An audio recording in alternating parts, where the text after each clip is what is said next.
मेंस्ट्रुएशनल cup ये healthy नहीं है। क्यों हेल्दी नहीं है, जिसे क्यों को हम लोग डिटेल में डिस्कस करेंगे। इस वीडियो को मैंने 4 हिस्सों में बांटा है, जिसमें पहला हम लोग मेंस्ट्रुएशन कप की थोड़ी हिस्ट्री जानेंगे, दूसरा मेडिकल रीज़न कि ये हेल्दी क्यों नहीं है, तीसरा इसका जो कॉन्सेप्ट है वो ही बहुत अजीब है और अनहाइजेनिक है, चौथा इसकी जो एडवर्टाइजमेंट आती हैं उसमें जो लॉजिक दिए गए हैं वो ही अनहेल्दी पीरियड्स की शुरुआत करते हैं।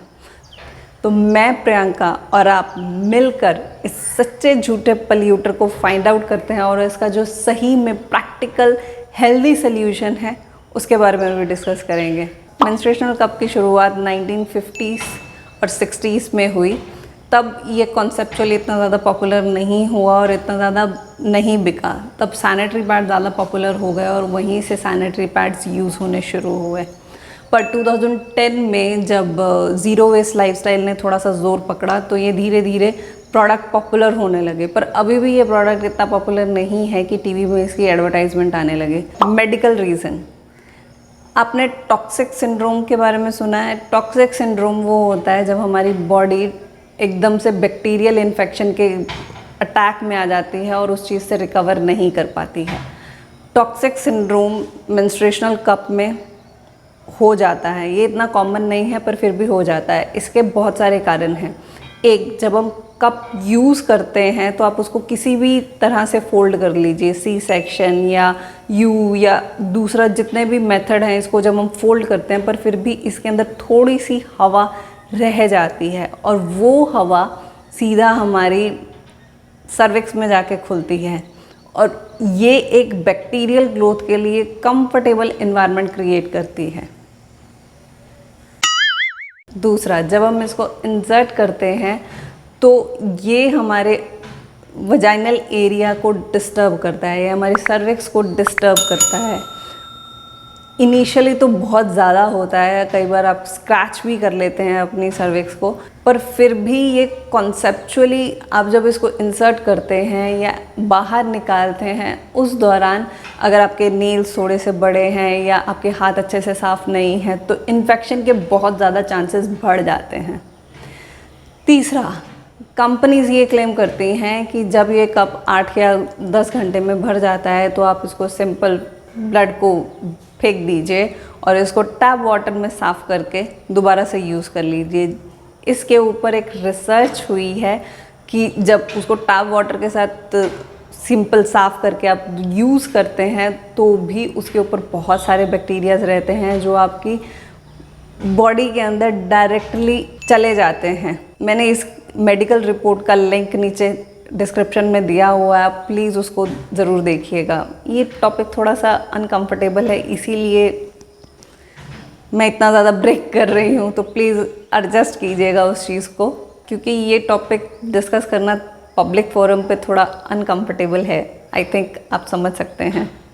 तो अगर आप ये यूज़ कर रहे हैं और टॉक्सिक सिंड्रोम्स को आइडेंटिफाई कैसे करें, आपको हाई फीवर आ सकता है, आपको डिजीनेस फील हो सकती है, आपका बीपी एकदम से लो हो सकता है, आपको हाथ पैर में इचिंग हो सकती है या फिर किसी तरह के रैशेस हो सकते हैं, ये सारे टॉक्सिक सिंड्रोम्स के सिम्टम्स हैं।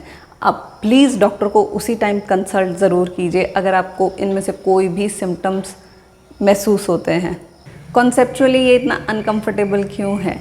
कॉन्सेप्चुअली इतना अनकंफर्टेबल क्यों है, इस चीज़ को बताना बहुत मुश्किल है। कॉन्सेप्चुअली मेंस्ट्रुएशनल कप जो है वो सही नहीं है। क्यों? क्योंकि हमारा प्राइवेट पार्ट खुला नहीं रहता है। जैसे हम अपने मुंह को खोलते हैं, साफ़ करते हैं, आँखों को पलक झपकाते हैं। इनिशियली मुझे लगा था शायद ये ऐसा ही है जैसे हम अपनी आँख में लेंस डालते हैं, पर नहीं, ये उससे कहीं ज़्यादा कॉम्प्लिकेटेड है। आप उस बॉडी पार्ट को एक्सटर्नली चीज़ों से एक्सपोज कर रहे हैं जो उसके लिए नहीं बना है, जो उसके लिए भगवान ने उसको उस तरह से डिज़ाइन ही नहीं किया है। जहाँ बाहर की थोड़ी सी भी हवा वहाँ चली जाती है तो वो डिस्टर्ब हो जाता है, टॉक्सिक अटैक में जाने का चांसेस बढ़ जाते हैं। कॉन्सेप्चुअली ही ये चीज़ डिस्टर्बिंग है, हमारी बॉडी पार्ट को एग्जर्ट करने वाली है, उसको डिस्टर्ब करने वाली है, तो इसीलिए मैं इसके साथ और भी ज़्यादा अनकंफर्टेबल हूँ। मिसलीडिंग एड्स, जब आप मेंस्ट्रुएशनल कप की ऐड देखते हैं तो उसमें वो सबसे पहली चीज़ जो बोलते हैं, you can swim with it, पर according to Ayurveda you should not even take the bath, क्योंकि उस समय हमारा वात पित्त कफ बहुत ज़्यादा हाई रहता है। तो जब हम नहाते हैं तो हमारा कफ नीचे आता है, जो कि हमारी बॉडी में एक अनबैलेंस क्रिएट करता है। आप पीरियड्स में हैं और हेड बाथ लेके बोल रहे हैं कि yes I have used menstrual cup first time and I feel little bit discomfort and all that stuff, और उसके बाद वो अगली वीडियो इस चीज़ के ऊपर बना रहे होते हैं कि मैं अपने पीरियड्स क्रैम्प्स को लेके, मैं अपने जो ओवर ब्लीडिंग को लेके ये चीज़ें करती हूँ, ये सप्लीमेंट्स खाती हूँ। क्यों? पहले आप अपने बॉडी का एनवायरनमेंट डिस्टर्ब करते हैं और उसके बाद उसको फिक्स करने के लिए एक्सटर्नली चीज़ें ढूंढते हैं। You can do exercise. जब हम पीरियड्स में होता है तो हमारा वात पित्त कफ पहले ही हाई होता है, और पित्त रिप्रेजेंट करता है हमारे शरीर की ऊष्मा को, और आप उस ऊष्मा को और ज़्यादा बढ़ा रहे हैं एक्सरसाइज करके। इसका दूसरा कारण ये है कि जब हम, आपने ये एक पैटर्न, मुझे नहीं मालूम आपने ऑब्जर्व किया है कि नहीं, हमारा जो मेटाबॉलिज्म होता है, जो आदमियों का मेटाबॉलिज्म होता है वो दिन में हाई रहता है, लेकिन रात को आते आते उनका मेटाबॉलिज्म बहुत लो हो जाता है। कंपैरेटिव फीमेल्स वो रात को भी एनर्जेटिक रहती हैं कंपैरेटिव टू मेन, लेकिन हमारा metabolism through out month stable या ऑलमोस्ट सेम सा रहता है, लेकिन पीरियड्स के दौरान वो सबसे ज़्यादा लो होता है। तो जब आपका मेटाबॉलिज्म सबसे ज़्यादा लो है तो आप अपनी बॉडी को एक्सर्ट करके उस चीज़ को और ज़्यादा कॉम्प्लेक्स क्यों कर रहे हो? तो ये जो बात है कि आप घूम सकते हो, ट्रैवल कर सकते हो या फिर एक्सरसाइज कर सकते हो, ये आपके बॉडी को और भी ज़्यादा इम्बैलेंस करता है। Flying, taking flights during periods, problem medical industry के साथ ये है, मैं मेडिकल इंडस्ट्री जान के शब्द यूज़ कर रही हूँ, कॉन्शियसली यूज़ कर रही हूँ, कि ये मेडिकल इंडस्ट्री हमारे ये स्थूल शरीर को समझती है जिसे वो देख पा रहे हैं, सूक्ष्म शरीर को नहीं समझती। आयुर्वेद में सूक्ष्म शरीर का भी उतना ही ज़्यादा महत्व है। आयुर्वेद में ये कहा गया है जब आपका पीरियड्स होते हैं तो आपकी जो प्राण वायु होती है वो नीचे की तरफ होती है। जब हम बाथरूम करते हैं या टॉयलेट करते हैं तो वो नीचे की तरफ ही क्यों फ्लो करता है, ऊपर की तरफ क्यों नहीं फ्लो करता? क्योंकि उस टाइम पे हमारी प्राण वायु जो इंडिकेट करती है कि वो नीचे को फ्लो करे। उसी तरह जब हम पीरियड्स में होते हैं तो वो सिर्फ एक पर्टिकुलर पीरियड्स के या एक छोटे से टाइम पीरियड के लिए प्राण वायु नीचे के लिए नहीं होती, पर कॉन्टीन्यूसली वो लो लो लो लो सिर्फ नीचे की तरफ ही होती है। और जब हम फ्लाइट लेंगे हैं या फिर किसी ऊंचाई वाली जगह पे जाते हैं तो वो प्राण वायु जो है वो डिस्टर्ब हो जाती है। अगर आप किसी गायनेकोलॉजिस्ट से डिस्कस करेंगे तो एक प्रॉब्लम ये भी होती है कि उनका मेंस्ट्रुएशनल ब्लड जो है वो नीचे की बजाय ऊपर को फ्लो करने लगता है। इसका एक सीधा सा जो आयुर्वेद के हिसाब से कारण है वो है हमारी प्राण वायु का डिस्टर्ब हो जाना। प्राण वायु तब डिस्टर्ब होती है जब आप एक कन्फ्लिक्टिंग इन्वायरमेंट में जाते हैं। जब आप फ्लाई करते हैं तो आप एक बहुत ऊंची जगह पे हैं जहाँ से हमारी प्राण वायु डिस्टर्ब होती है। इवन आयुर्वेदा में तो ये कहा गया है कि आपको ऊपर भी नहीं बैठना चाहिए, नीचे बैठना चाहिए, धरती के साथ जितना ज़्यादा हो सके उतना ज़्यादा कांटेक्ट में रहना चाहिए। और सेकंड चीज़, आप पीरियड्स के दौरान जब मंदिर जाते हैं तब भी यही सेम कन्फ्लिक्ट पैदा होता है।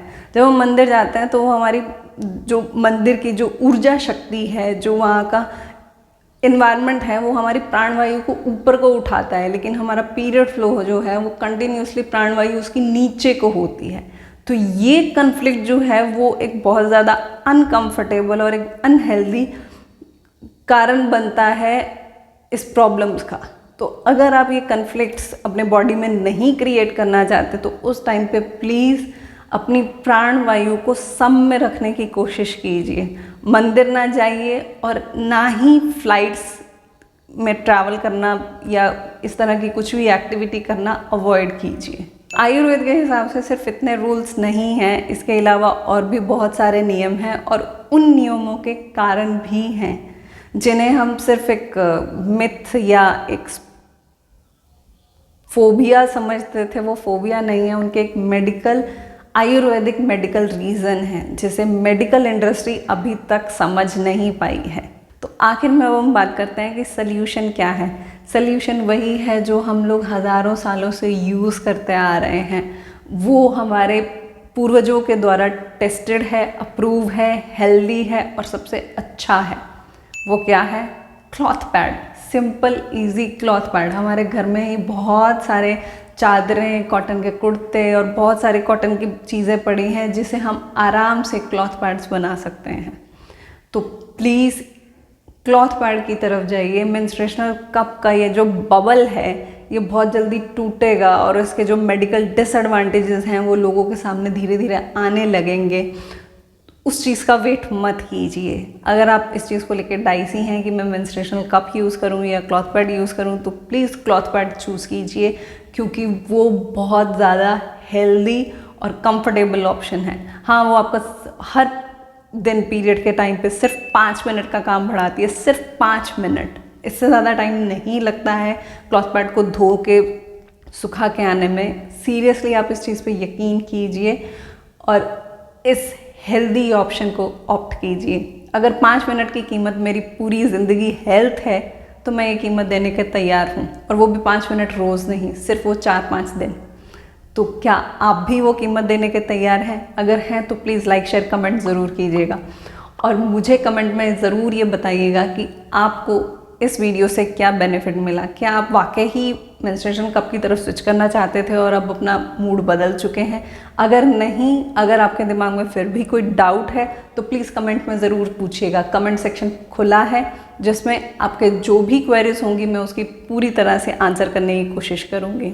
तो मिलते हैं किसी अगली वीडियो में इसी तरह के सच्चे झूठे पॉल्यूटर के साथ और उसका सही, सच्चा, एनवायरनमेंट फ्रेंडली, हेल्दी सल्यूशन निकालेंगे। धन्यवाद।